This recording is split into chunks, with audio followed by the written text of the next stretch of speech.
Spiller Nation? It's me, Light Spiller, and I'm back to do a new video. This video I wanted to talk about the Nintendo Switch.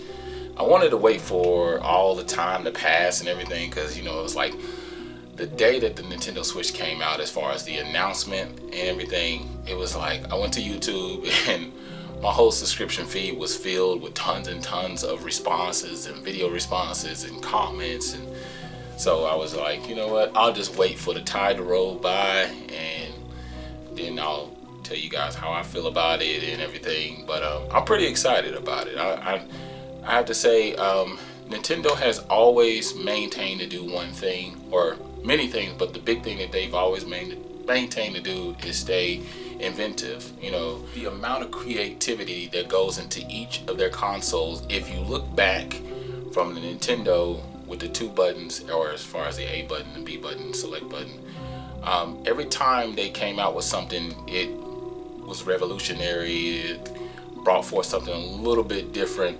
You kind of had an idea with the prototypes and all the little rumors and all the little pictures that came out that this was going to be something pretty big.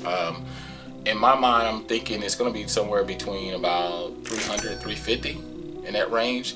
But the big thing that I like the seamless transition because of where gaming technology is going, as far as being able to play your console, but being able to play your games on the go. I love the fact that I can grab my Vita at any time, and if I decide I want to play some of my games that's from my PS4, PS3, or PS1, I can with no problems at all, and pretty much that stuff just saves. And I like being able to just do things on the go. So I think the big selling point for me, what I liked, is the whole tablet to transition from being able to play your game, put your controls on, like they said with the Nintendo Switch. I like that whole idea, the concept, the way they're selling it.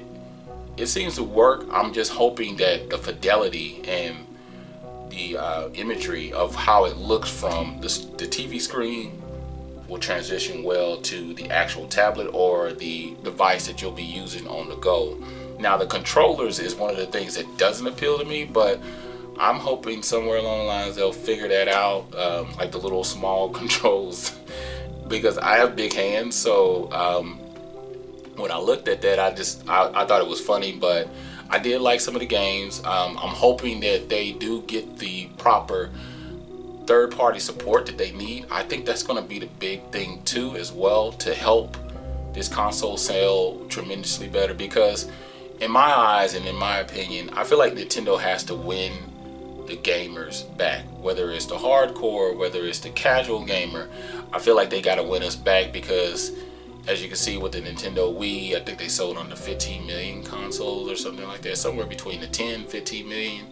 And see, I feel like the Wii was a great concept as far as being, yet again, innovative and taking us to another place. But I feel like it reached its peak. It reached its point, you know, like it maxed out after so many years, you know, because my thing is I eventually wanted the actual controller, and the controller that they tried to use, you know, like a normal controller instead of the wand and the little thing, because that wasn't working out.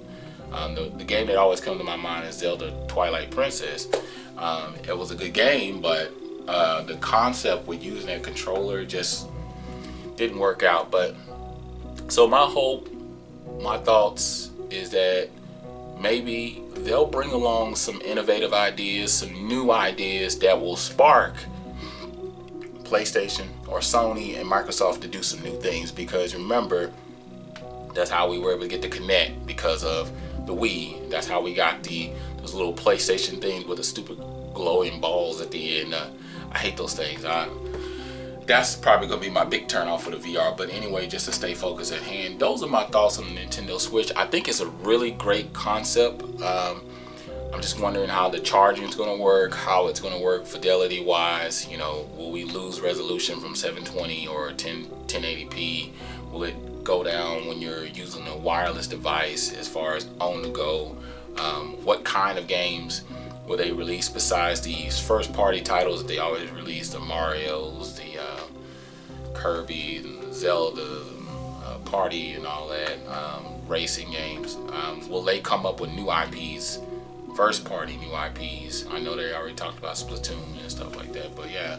And I like the way the new Zelda looks as well. That looks awesome, but I want to see more. I want to see more, and I'm glad that they're doing a close release date. Nintendo usually does that. They're pretty good about telling us something real close to its release date. So yeah, those are my thoughts on the Nintendo Switch.